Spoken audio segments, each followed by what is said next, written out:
சட்டியை வச்சுட்டு நீங்கள் குடமிளகா சம்மந்தி அரைக்க போகிறோம்.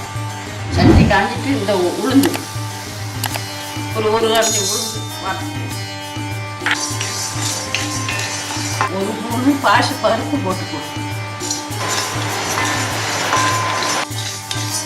நல்லா வறுத்துட்டோம் எடுத்துருவோம். ஒரு தேங்காய் ஊற்றிக்குவோம். 2 பச்சை மிளகு போட்டுக்குவோம்.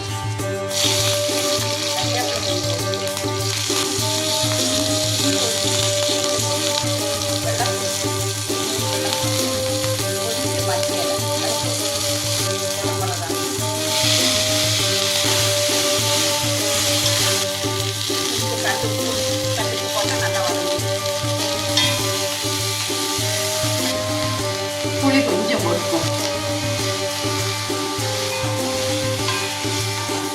தேங்காய் ஒரு 2 கரண்டி போட்டுக்குவோம். நல்லா வதங்கிட்டு ஆறட்டும்.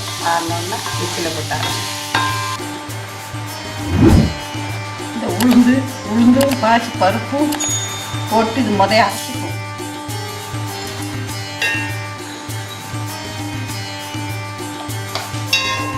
குடமிளகாயை எடுத்து போடுவோம்.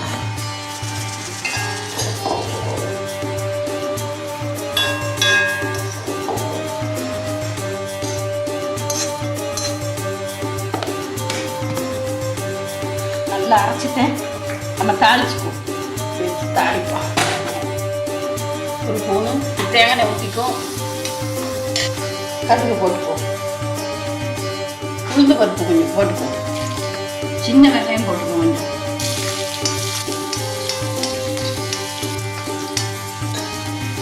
கொஞ்சம் எல்லாம் வதங்கிட்டு குடமிளகா சட்னி இதை போட்டுக்குவோம்.